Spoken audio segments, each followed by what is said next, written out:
TV Imaculada, o Evangelho em primeiro lugar.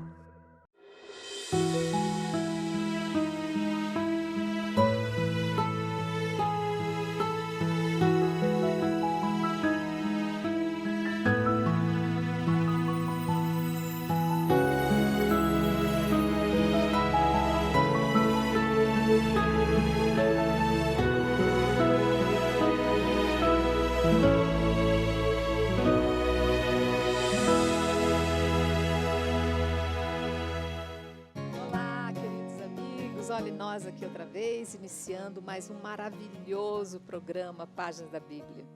Vamos continuar nessa nova temporada, essa série de grandes personagens, para que a gente possa conhecer esses homens que foram, na verdade, os iluminadores dos caminhos, aqueles que nos conduziram, aqueles que nos pegaram pela mão, aqueles que hoje, inclusive, orientam a sua igreja para que a gente conheça cada vez mais profundamente esses personagens.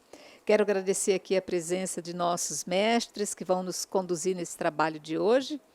Presença da Ieda, muito obrigada, Ieda. A presença do nosso diácono José Carlos também, agradecida por sua presença. E com eles vamos então iniciar o nosso estudo. Hoje nós vamos conhecer Pedro. Pedro, grande personagem, um dos pilares da nossa igreja, aquele que realmente conseguiu demonstrar o grande amor e testemunhar a fé em Jesus Cristo.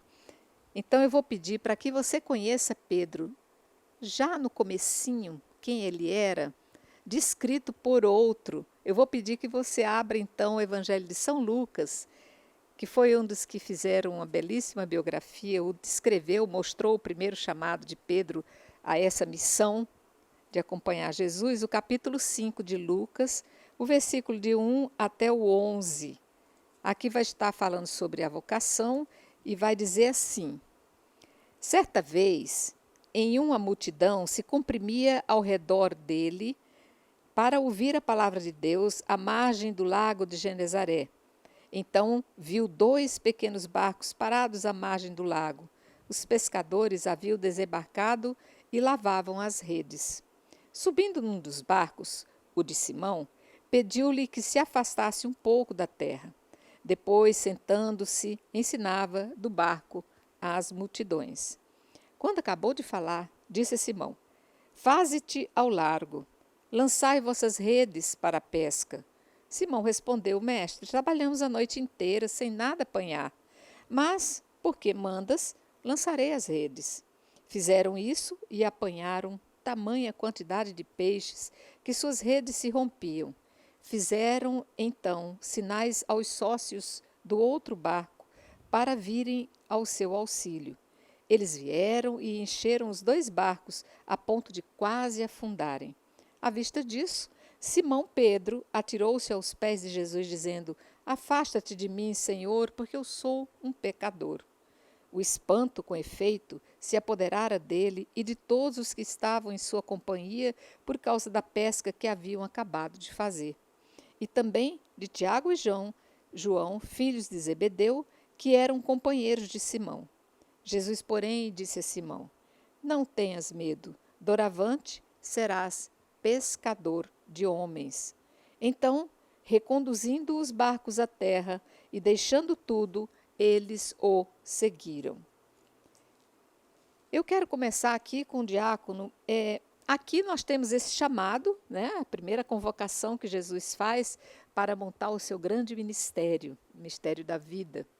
Mas sobre Pedro, como é que eu poderia visualizar esse personagem que nós vamos conhecer hoje de forma mais detalhada, bibliograficamente falando? Ou biblicamente falando, né? São Pedro, não é? Ou Simão, né? Que é o primeiro nome, o nome dele de circuncisão, digamos assim, que ele era judeu. Simão é esse grande personagem bíblico, apaixonado por nosso Senhor Jesus Cristo. Simão Pedro é considerado o primeiro papa da Igreja Católica, não é? Simão Pedro, ele era um pescador que vivia às margens do lago de Genezaré, o mar de Tiberíades, como queira. Ele era casado, a Sagrada Escritura nos revela que ele tinha uma sogra. Ele nasceu também naquela próximo a Cafarnaum, na cidade de Betsaida. Era um pescador. Às vezes costumam retratar Pedro como uma pessoa semi-analfabeta. Isso não é verdade, porque o judeu, todo judeu, ele tinha uma ótima educação, todos eles eram alfabetizados, e aos 12 anos, justamente, eram alfabetizados, para aos 12 anos eles receberem a Torá, receberem a lei de Deus numa cerimônia bonita, se eu não me recordo o nome, é Bar Mitzvah. Então, todo judeu aos 12 anos recebia. Nosso Senhor também, com 12 anos, né, ele estava lá no templo, discutindo com os rabinos, doutores da lei, porque aos 12 anos ele também recebeu, né, ele passou por esse ritual litúrgico chamado Bar Mitzvah. E São Pedro também. Então, dizer que ele era iletrado não é certo. É certo que ele não tinha toda aquela erudição de São Paulo, né, por exemplo, mas ele conhecia profundamente a Sagrada Escritura porque ele era um bom judeu. Aí nós escolhemos essa passagem para começar, não é? Por quê? Os três sinóticos, São João também, narra o chamado dos primeiros discípulos. E nós escolhemos essa passagem de Lucas, que por sinal era discípulo de São Paulo, né? Porque ele foi, assim, digamos, mais detalhista.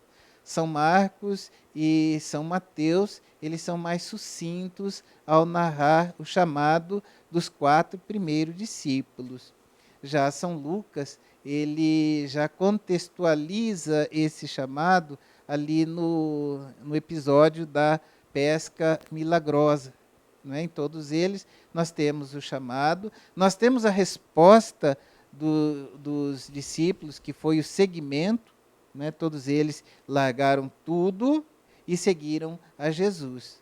Mas aqui nós temos todo esse contexto, né, dessa pesca milagrosa e o detalhe que que Jesus Cristo diz a eles, especialmente a Pedro, que doravante eles seriam pescadores de homens, pescadores de gente, né? O mar significa o mundo, né? Significa ali os monstros, toda essa a perversidade assim que existe no mundo, né? E pescar, né? Pescar os homens seria retirá-los dessa perdição para a salvação, trazê-los, pescá-los para a vida eterna. E então, aí, nesse chamado de Pedro, Jesus, no contexto da pesca milagrosa, né, ele diz a Pedro e aos 4 discípulos que eles seriam pescadores de homens. Então, Marcos e Mateus são mais simples, mostram que Jesus caminhava pela... Marcos e Mateus. São mais simples, mostra que Jesus caminhava pela praia, e ali ele foi encontra primeiro Pedro e André, seu irmão, né, e os chama. E depois, caminhando mais adiante, encontra outros 2 irmãos, Tiago e João. No Evangelho de São João, é um pouquinho diferente, né? Ele chama os 2 primeiros, que seria João e o outro discípulo, depois André, e André anuncia para Pedro que ele encontrou o Messias. E André leva Pedro até nosso Senhor Jesus Cristo, né? Agora, o importante é o chamado de Jesus e o seguimento, o sim deles ao chamado de Jesus. E assim começa, podemos dizer, a história do nosso querido e glorioso São Pedro. Ok, Ieda, continuando nesses embasamentos bíblicos que a gente tem para conhecer Pedro, o que mais que você acrescenta para nós aí? Então, Simão Pedro, ele é um dos personagens do Segundo Testamento, ou do Novo Testamento, que se mais destaca pela sua humanidade, né? Pedro, a gente vai perceber que é um homem que Deus mudou o nome dele. O significado do nome, né? A princípio, como o diácono falou, e o texto também que você acabou de ler, relata, não aparece o nome de Pedro, mas de Simão. O Simão pescador. Então, esse Simão pescador vai ser transformado por Deus. Ainda era aquele homem rude, grosseiro, aquele que inicialmente teve o primeiro contato com Jesus, que vai se transformando ao longo dessa vivência com ele, né? Sim, é interessante que o texto fala que a barca de Pedro estava parada. Né? Então, quer dizer, a vida estava uma rotina, sempre na mesma situação. Então, Jesus, no outro texto, ele vai falar, né, que é para ele ir para margens mais profundas, lançar as redes para margens mais profundas, né? Então, ele é um homem assim, o significado do nome de Simão, né? Jesus ele vai transformar, vai mudar o nome de Pedro. Jesus é que muda o nome do apóstolo, né? Ele vai transformar Pedro de pescador a apóstolo. E Simão significa inseguro. É um dos traços da personalidade de Pedro. Pedro é inseguro, né? Mas também Jesus ele vai transformar em Pedro, que significa, né, pedra. Cefas, do hebraico, que significa pedra, rocha. Então, esse homem inseguro que a gente vai ver nesse comecinho, né, desse texto aqui de São Lucas, ele vai se transformar. Deus vai fazer uma mudança na vida dele. Ele vai passar por um processo de conversão. Porque Pedro, assim, a gente percebe, depois em outros textos, né, que ele, no momento que está tudo bem, né, no momento que as coisas andam bem, ele fala alto, ele fala grosso, ele é animado. Mas na hora da dificuldade, na hora do aperto, na hora do sofrimento, ele foge da raia. Então, é esse traço da características de Pedro, né, da personalidade dele, que Jesus, aos poucos, vai lapidando com seu amor, com a sua paciência, né? E apesar dele ter os seus defeitos, porque o traço da humanidade de São Pedro, né, ele é muito humano, assim como nós. Nós temos nossos erros, nós temos as nossas falhas, mas temos qualidades também, né? Então, Pedro é esse personagem que nos encanta, né? Porque Jesus, ele vai, com o seu amor, com a sua misericórdia, transformar ele em apóstolo. Né? Quer dizer que a verdadeira transformação não vem unicamente da vontade pessoal, vem da graça de Deus, que é aquela que tem realmente o condão de transformar, de burilar, de fazer de nós pessoas que na realidade somos, que muitas vezes nem sabemos que somos, né? Então, Ana, nós podemos ilustrar um pouco disso que a Ieda nos passou, sobre a questão do nome de Pedro, Simão Pedro, tu és Pedro. Na mesma passagem que nós vamos ver agora, nós vamos ver muito dessa humanidade, da insegurança de Pedro, que ele falava assim, sem pensar, né? Ele era muito sincero, né? Ao mesmo tempo, falava sem pensar, e a conversão dele foi gradativa. Dele, São João também, nós vamos ver futuramente, né? Um pouco da personalidade de São João. Todos eles tiveram essa conversão, essa mudança gradativa na escola de Jesus e pela ação do Espírito Santo. Então, eu gostaria que você lesse para nós Mateus, capítulo 16, versículos 21 a 23.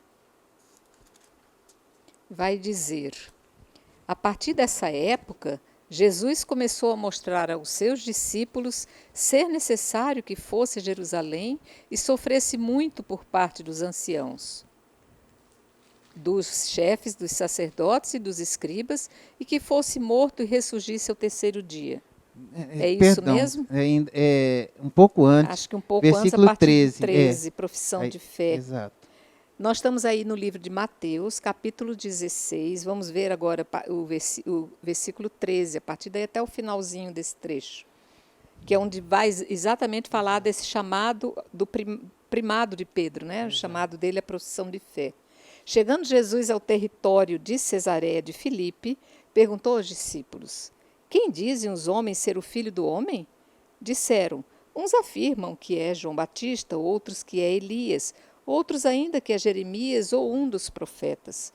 Então lhes perguntou, e vós, quem dizeis que eu sou? Simão Pedro, respondendo, disse, tu és o Cristo, o Filho do Deus vivo. Jesus respondeu-lhe, bem-aventurado és tu, Simão, filho de Jonas, porque não foi carne ou sangue que te revelaram isso, e sim meu Pai que está nos céus. Também eu te digo que tu és Pedro, e sobre esta pedra edificarei minha igreja, e as portas do Hades nunca prevalecerão contra ela. Eu te darei as chaves do reino dos céus, e o que ligares na terra será ligado nos céus, e o que desligares na terra será desligado nos céus.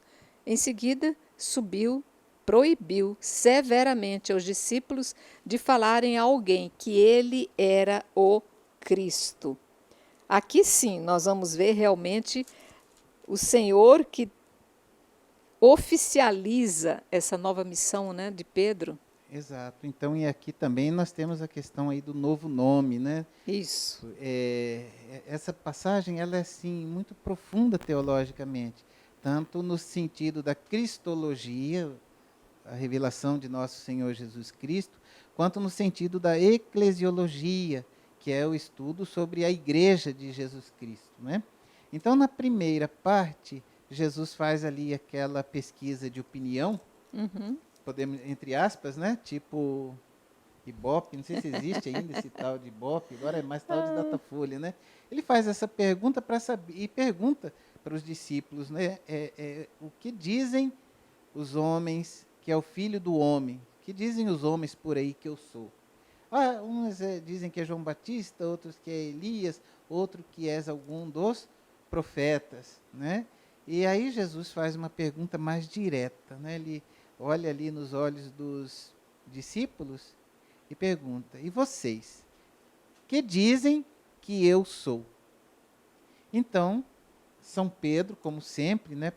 É uma das razões do primado de Pedro, porque sempre ele está liderando, sempre ele fala em nome dos apóstolos. Então Pedro se levanta e diz, tu és o Cristo, o Filho do Deus vivo.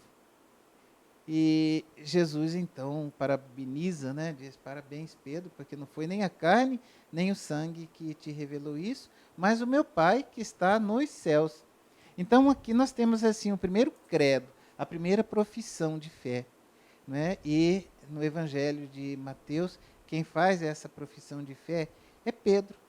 Ele reconhece a majestade de Jesus, ele reconhece, além da humanidade de Jesus, ele reconhece a divindade de Jesus, porque tu és o Messias, ungido, não é? Tu és o Filho de Deus. Quando ele reconhece Jesus como Filho de Deus, ele está reconhecendo Jesus como Deus. E de fato, foi Deus que revelou isso para Pedro, né?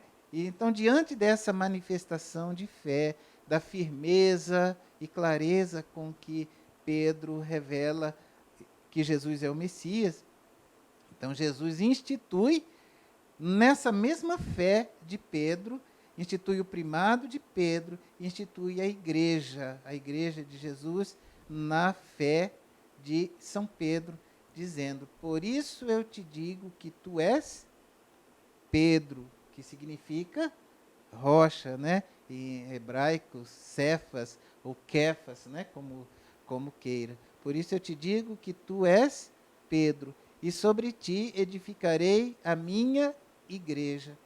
As portas do inferno nunca prevalecerão contra ela. E é interessante, ele vai dizer, eu te darei a chave do reino dos céus. O que você ligar na terra será ligado no céu, o que você desligar na terra será desligado no céu. Então aí temos o fundamento do primado de Pedro, né? E a Igreja Católica fundamenta, não é, o papado nessa passagem, porque Pedro, ele foi martirizado, morreu, a gente crê que ele está no céu intercedendo por nós, mas a gente percebe que essa instituição de Jesus da igreja é algo perene.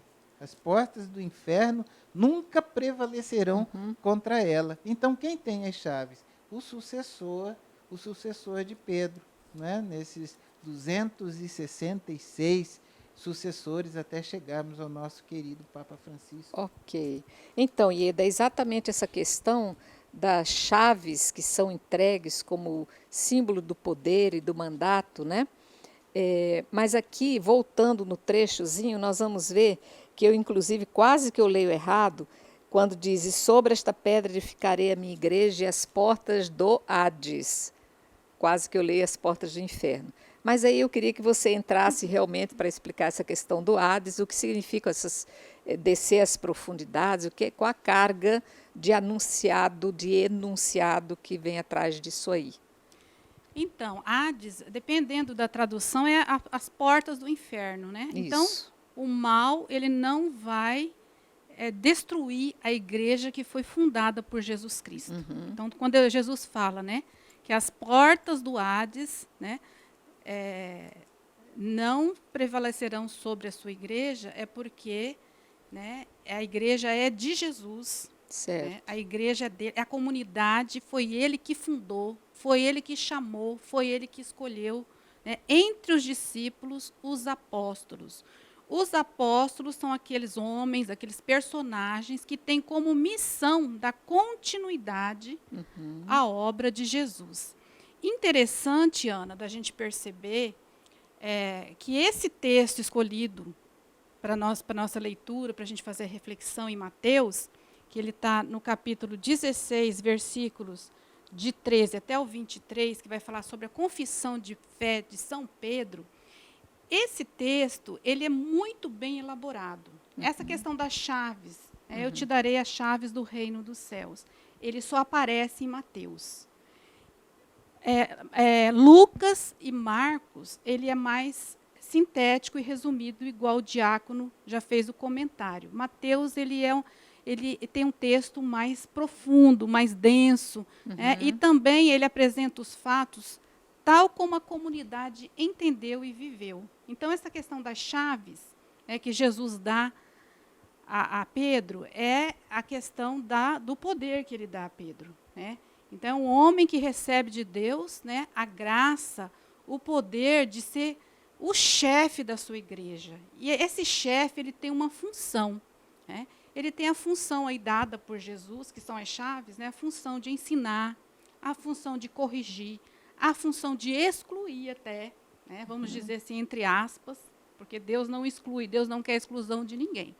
Nós mesmos é que, muitas vezes, as pessoas que se excluem da igreja. Então, esse poder que é dado a Pedro, que é o líder, né, o representante dos apóstolos, ele é dado aí, entregue as chaves. Ele tem o poder de ensinar, o poder de perdoar, né, e o poder também de agregar a comunidade. Ok. Aqui, então, já no finalzinho, no versículo 20, tem um texto que nos chama muita atenção, pelo menos a mim, que diz que Jesus proíbe severamente aos discípulos de falarem a alguém que ele era o Cristo. A gente vai ouvir falar na economia da fé. Mas o que isso exatamente vai significar? Isso aí ele tem também muito acentuado no Evangelho de Marcos, porque é o segredo messiânico. Jesus, ele não vem assim como o Messias que as pessoas estão esperando. Né? Inclusive, até os apóstolos, Pedro, ele tem essa dificuldade de entender Jesus como Messias, né? Aquele que viria, aquele que é prometido por Deus ao povo de Israel, como alguém que viria para destruir, viria de maneira triunfalista, destruir o poder romano. Roma estava oprimindo Israel. Né? E eles esperavam alguém que viesse com poder de Deus, com poder bélico, para destruir. E Jesus, ele vem com outro tipo de poder. Né? Jesus, ele vem não para ser o Messias que Pedro esperava, ou que outros apóstolos, ou que os judeus esperavam. Ele veio para revelar o projeto do Pai. Ele veio ser o Messias enviado, né, para fazer a vontade do Pai. Então, ele não quer ele não quer aparecer como aquele Messias que todos estavam esperando. Né? O messianismo dele é diferente, é o messianismo teológico. Né? Quer completar, Diácono? Quero. É a questão do servo sofredor, que é previsto, né, pronunciado pelo profeta Isaías. Né? E é justamente essa questão do servo sofredor que vai iluminar a nossa próxima reflexão, né? Quando Jesus anuncia a sua paixão, morte e ressurreição, e São Pedro, que falava muitas vezes sem pensar, que ainda estava na formação ali na escola de nosso Senhor Jesus Cristo, aí ele vai dizer, não, Senhor, de maneira nenhuma, isso não pode acontecer, porque a ficha dele não tinha caído, né? Como diz aqui a Ieda, para ele era o Messias triunfalista e não o Messias sofredor. Era muito difícil para eles assimilarem a questão do mistério pascal, a paixão, a morte e a ressurreição, pelo qual Jesus iria passar. Então aí já são cenas do nosso próximo bloco, onde eu vou pedir a você que aguarde, porque vamos continuar conhecendo esse maravilhoso personagem, Pedro. Já voltamos.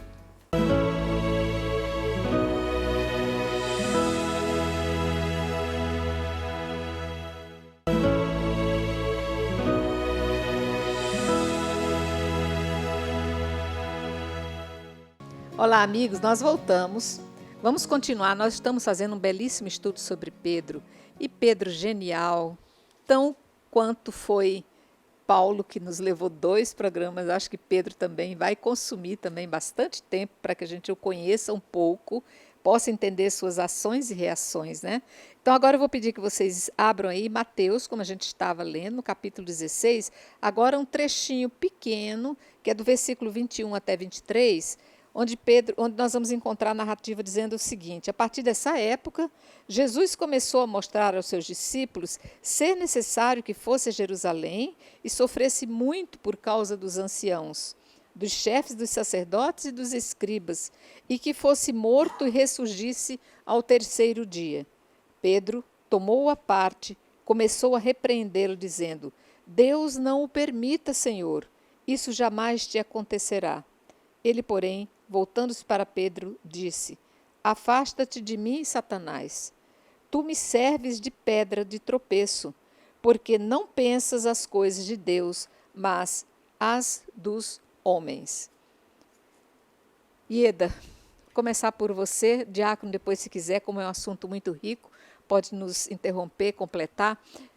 Então, Pedro interessante aqui é um turbilhão não sabe o que ele diz mais, né? Uma hora ele acerta, né, como a gente viu aí no capítulo 16 do 13, agora dando continuidade do 21 até o 23, a gente percebe aí um acerto de Pedro, né? Ele foi certeiro quando ele identifica Jesus como Filho de Deus, como Messias, mas aí logo em seguida ele já comete um erro, né, e é chamado, Jesus corrige severamente Pedro, chamando ele de Satanás, de pedra de tropeço. Né? Então, aí tem um traço da personalidade de Pedro. Pedro está passando por um processo de conversão, está sendo transformado, ao mesmo tempo que ele tem os seus acertos, também ele erra aqui. Né? Por quê? Por que nesse texto Jesus chama ele de Satanás? Porque, para Pedro, imagina o Messias, o Filho de Deus, cheio de poder, porque Pedro não tinha entendido ainda o tipo de Messias que Jesus, qual era a proposta de Jesus. Né? E aí, como é que podia o Messias ser maltratado, né? ser morto pelo seu próprio povo ali, né? Então, Pedro, ele não pensa como Deus. Deus tem um projeto. E é esse projeto, né, de amor que Jesus vem revelar. Né? É um Messias diferente. E aí Jesus fala, você não pensa as coisas de Deus, mas você pensa, né, como as coisas, como humano. Né? Então, a gente percebe assim que Pedro, ao longo da caminhada com Jesus, ele vai, ao mesmo tempo, acertando e, ao mesmo tempo, cometendo suas falhas. Mas ele tem muita vontade de permanecer com Jesus. Ele tem muita vontade de ficar com Jesus, apesar de tudo isso. Apesar das... Se fosse a gente, já queria abandonar, né? O anjo me chamou de Satanás, estou fora dessa igreja. Pedro não, Pedro é perseverante, apesar... E ele vai aprender mais para frente, porque tem uma outra falha dele, que é gravíssima, que dói até o coração da gente de pensar, quando ele nega Jesus. Na hora que Jesus mais precisa dele, vai precisar dele, ele vai negar Jesus. Então, a gente percebe assim, então, que Pedro, ele apesar dos seus erros, ele vai ser perseverante e permanecer com Jesus até a morte.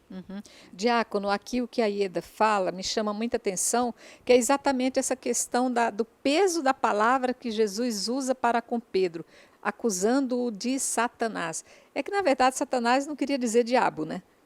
É uma palavra de origem, agora eu quero que você me explique a partir daí. Bom, em primeiro lugar, eu gostaria de comentar um pouquinho do início, né, dessa passagem, que Jesus faz o anúncio do mistério pascal. Então, o que significa? Jesus está anunciando a cruz. Tá. Pedro, na cabeça dele, no coração dele, ele tinha percebido que era o Messias. Mas ele estava esperando a glória, né? Ele estava esperando que Jesus fosse expulsar o invasor romano. Todos os apóstolos, eles não queriam aceitar essa possibilidade da cruz, essa possibilidade da paixão. Então, Jesus anuncia claramente para eles que será entregue, que vai sofrer, morrer, que vai ressuscitar no terceiro dia. Então, aqui se manifesta muito a humanidade, né? Repetindo um pouquinho, a humanidade de Pedro. Ele é profundamente humano e a visão dele não consegue alcançar a dimensão da Páscoa ainda, né? Então ele fala, não pode acontecer isso. É como quando alguém que a gente ama, um amigo nosso, chega com um diagnóstico de uma doença grave. Olha, eu estou com essa doença tal. Aí, não, mas confia, meu irmão, você não vai morrer, porque você vai ser curado dessa doença. Não, isso não pode acontecer. Não é essa a nossa reação? Quando alguém que a gente ama aparece com uma doença grave? É a mesma reação. Então, ele amava muito a Jesus. Então, ele tem essa reação, né, de forma espontânea, ele fala sem meditar na profundidade, que Jesus está se referindo ao servo sofredor, lá de Isaías, capítulo 53, de Isaías, não é, o profeta, ele descreve toda a paixão, todo o sofrimento de nosso Senhor, né? Tipo 700 anos antes. Pedro não compreende, então, ele, sem pensar, ele diz, né? E aí Jesus, nós percebemos que Jesus era um mestre, não era bonzinho, entre aspas, misericordioso, que acolhia, mas quando precisava, nosso Senhor não pegava leve, não, sobretudo com Pedro. Ele era justo, né? Ele nunca pegou leve com São Pedro, né? Que ele tinha que formar os apóstolos, então ele vai chamar de Satanás, pedra de tropeço, porque aqui entra o seguinte, né? Quem ama, corrige. Hoje em dia, nesses tempos de cristianismo light, né? Podemos dizer assim, às vezes a gente quer ficar só com aquele lado romântico, né? de nosso Senhor. Mas nosso Senhor, ele é esse mestre que ama. E como ele nos ama, como ele ama Pedro profundamente, ele corrige Pedro, né? E é duro com ele, para ele poder entender. Não tinha caído a ficha. Então, às vezes, a gente precisa ser sacudido, né? Precisa de um safanão, assim, para a gente acordar. Então, ele está falando, acorda, Pedro. Né? Você está pensando como homem. O projeto de Deus para a salvação da humanidade é esse, né? De eu passar pela paixão, pela morte e a ressurreição, para então podermos chegar à glória. Tá, e na verdade, então, essa palavra pesada, Satanás, na origem vai querer dizer aquele que divide, aquele que separa. Não era, na realidade, chamando ele de capeta, não era bem esse o sentido. É que na tradução a gente hoje confunde, né? Até meus netos ficam dizendo assim, ai, será que nesse lugar escuro está Satanás? Eu falo, para de ficar chamando essa coisa.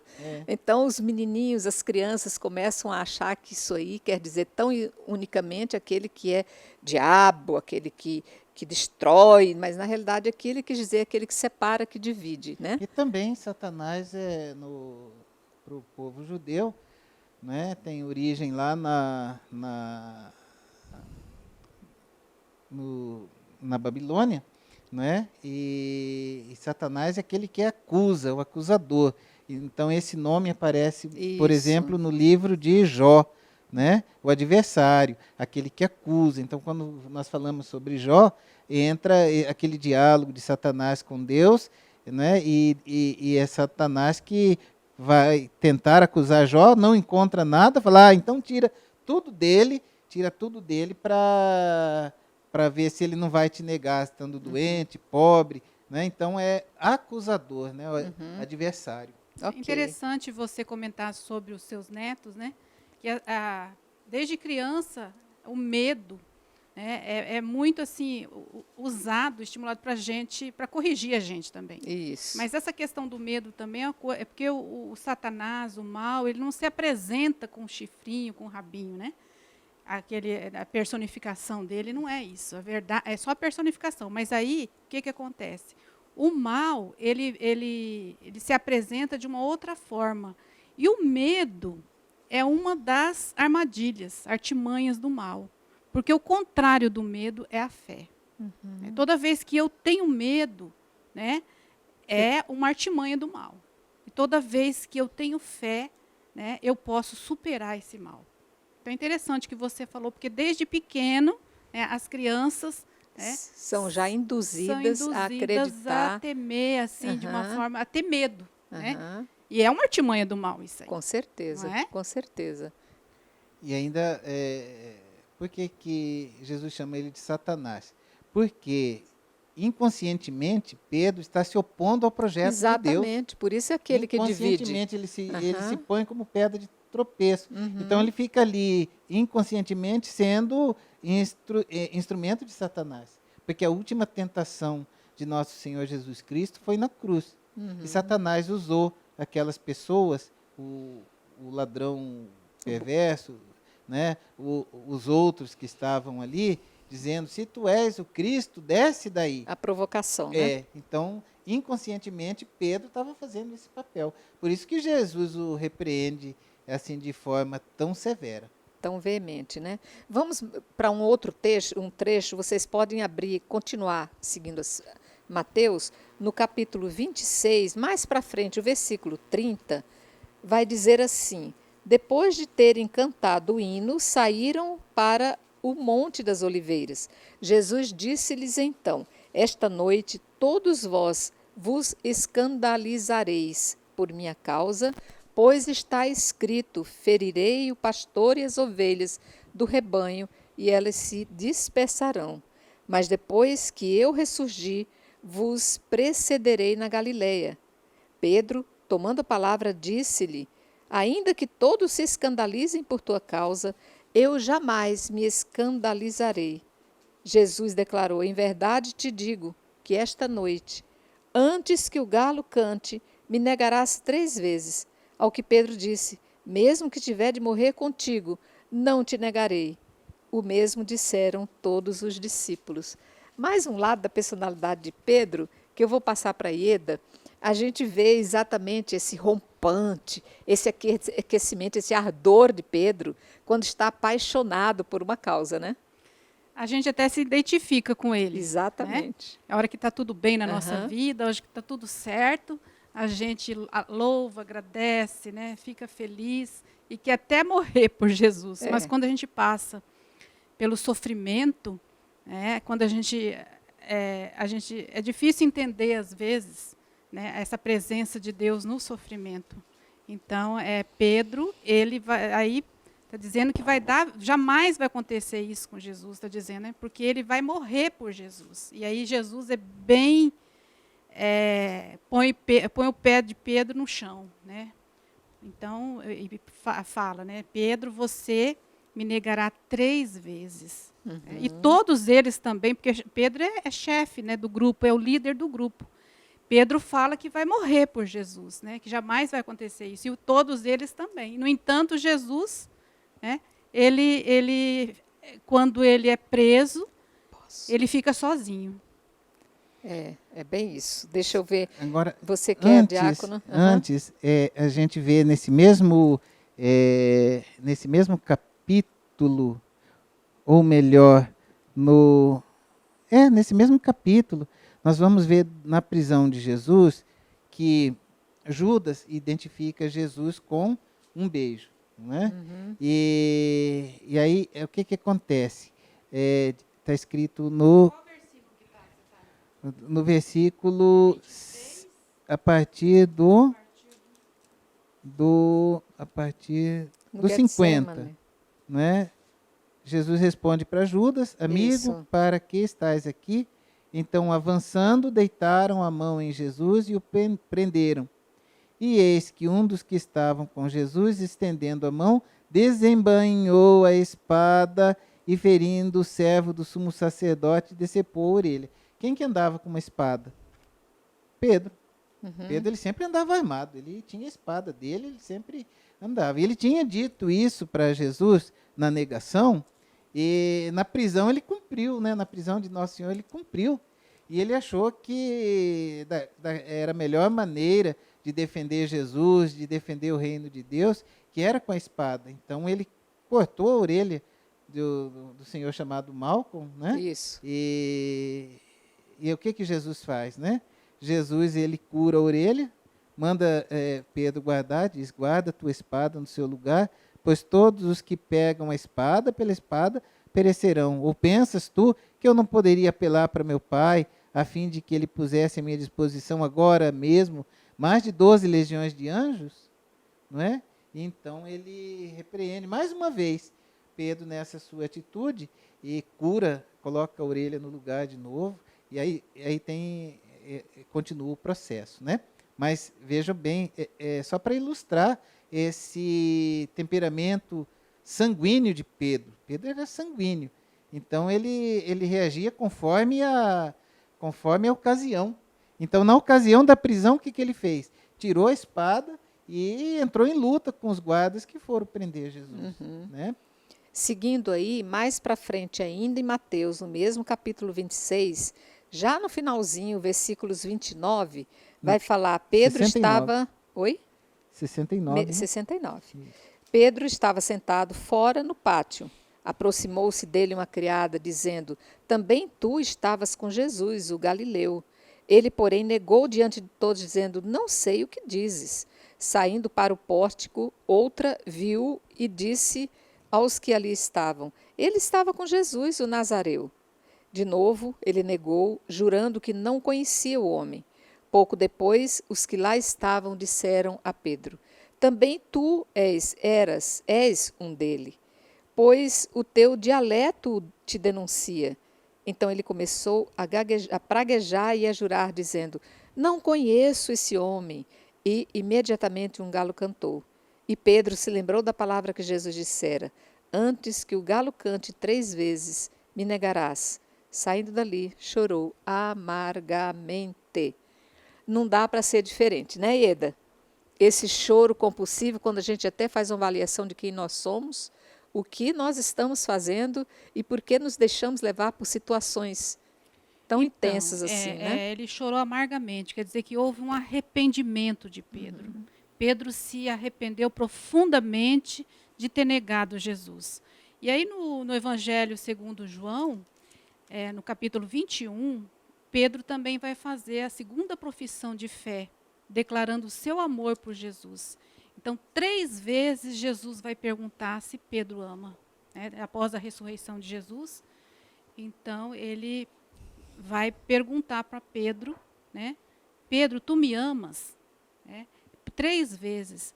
E aí, na 3ª vez, Pedro se entristece, e fala para Jesus, tu sabes tudo, Senhor, tu sabes que eu te amo. Então, aí dá para a gente perceber que Jesus, com toda a paciência, com todo o amor que ele tinha por Pedro, ele foi também curando, libertando Pedro, transformando, fazendo dele um novo homem. E a gente percebe aí, no Evangelho de João, que o amor é a escada da fé. Né? A partir do momento que Pedro começa, né, declara o seu amor por Jesus, aí então ele entende a missão dele, né, que é de cuidar das ovelhas e que dá vida pelas ovelhas, né, assim como Jesus. Então, a gente fazendo uma releitura, claro, nós temos aqui tudo condensado, tudo numa ordem crescente de ideias, onde a gente já vem assimilando essas ideias desde a nossa catequese, como adultos a gente tem uma visão mais amadurecida.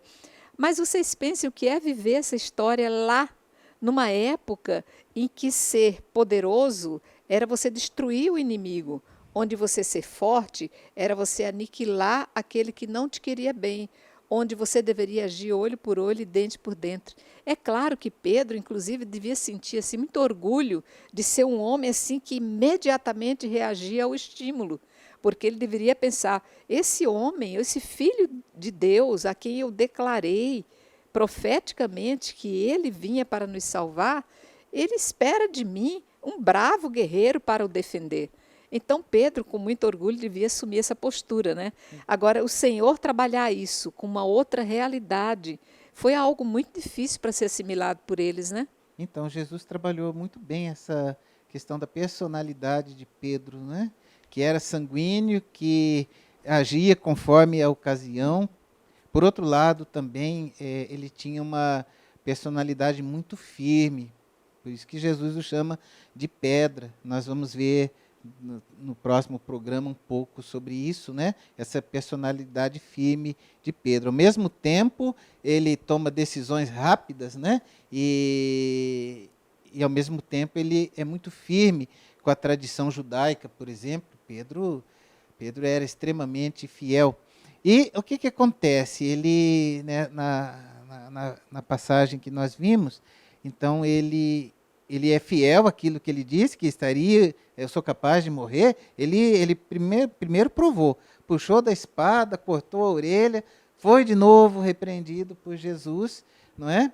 E aí depois, nessa passagem, que eu acho que seria interessante, você ler de João, no capítulo 21, versículo 15 a 17, nós vamos ver o quê? A lógica de nosso Senhor Jesus Cristo. Que Jesus Cristo é o cabeça da igreja, né? E aí eu fico pensando, muitas vezes eu penso, se é conosco, vamos supor que nós somos donos de uma determinada empresa, e aí nós temos lá um senhor que é nosso funcionário, chamado Pedro, e que 3 vezes ele nos nega, ele nos trai, 3 vezes, nega o nome da empresa, pisa na bola com a gente, trai a nossa confiança 3 vezes. O que nós faríamos com esse funcionário? Ia dar uma justa causa. Né? Não, você está despedido por justa causa. 3 vezes você traiu a nossa confiança, então você não serve para trabalhar conosco, para ser nosso gerente. Não dá. Então você está despedido. Então a nossa reação seria descartar. Agora, nosso Senhor Jesus Cristo, ele conhece a essência. Ele não vai pelas aparências. Aparentemente, não é nosso Senhor, aparentemente Pedro é esse homem meio desequilibrado, né? E que trai nosso Senhor. Pela nossa lógica, ele não ia servir para papa, não. Mas vamos ouvir, né? A Ieda já adiantou, vamos ouvir essa passagem, né? Para concluirmos assim com João 21, versículo 15. Depois de comerem, Jesus disse a Simão Pedro: Simão, filho de João, tu me amas mais do que estes? Ele lhe respondeu: Sim, Senhor, tu sabes que te amo. Jesus lhe disse: Apacenta meus cordeiros. Segunda vez disse-lhe: Simão, filho de João, tu me amas? Sim, Senhor, disse ele, tu sabes que te amo.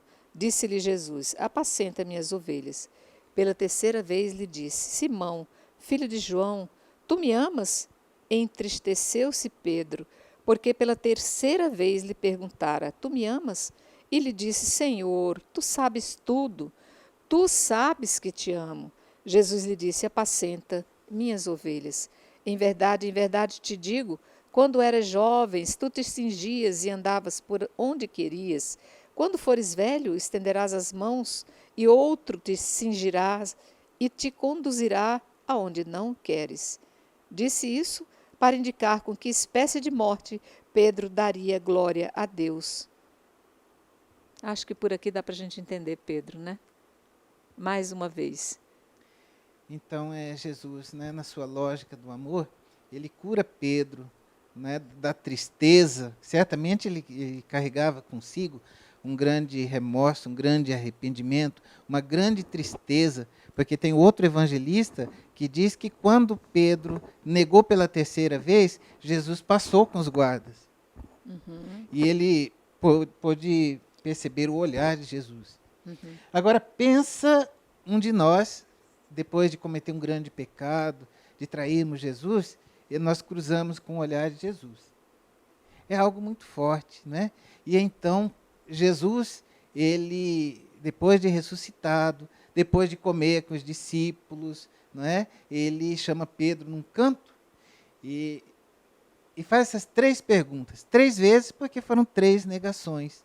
Ele conhece o coração de Pedro, mas ele quer ouvir de Pedro e quer que Pedro participe desse processo de cura. Pedro, tu me ama 1, 2, 3 vezes. Aí no final, acho que Pedro já estava quase chorando. Eu mesmo estou meio com a voz embargada aqui, não é? E tu sabes tudo, tu sabes que eu te amo. Então, Jesus, ao contrário daquilo que nós faríamos, Jesus, por conhecer a essência de Pedro, ele diz: apacenta as minhas ovelhas. E mais, aí tem essa parte aí que você diz: em verdade te digo, quando era jovem, tu te cingias e andava por onde querias. Quando fores velho, estenderás a mão e outro te cingirá e te conduzirá para onde não queres. Vejam bem, aqui eles ainda estão em Jerusalém. Mas Pedro vai ser conduzido para Roma. Né? Nessa passagem nós vemos que eles voltaram a pescar. Ele queria tomar a vidinha dele antiga, de pescador, a empresa dele. Aí Jesus mostra para ele que não é assim. Que ele vai continuar evangelizando, ele vai estar à frente, né, do povo de Deus. Antes ele já havia dito para Pedro que Pedro seria peneirado, mas que ele, Jesus, estaria intercedendo por Pedro. E aqui ele mostra, né, qual a missão de Pedro e como Pedro deverá entregar a vida por Jesus e também pelo Evangelho. Então, gente, olha, infelizmente a história de Pedro é deliciosa. Contada e explicada fica mais interessante ainda para a gente acompanhar. Mas eu vou pedir que você aguarde o próximo programa. Nós vamos continuar falando um pouco mais sobre Pedro e vamos acabar de desvendar esse grande personagem. Portanto, fiquem com Deus. Até o próximo programa. Salve Maria Imaculada. Salve Maria Imaculada.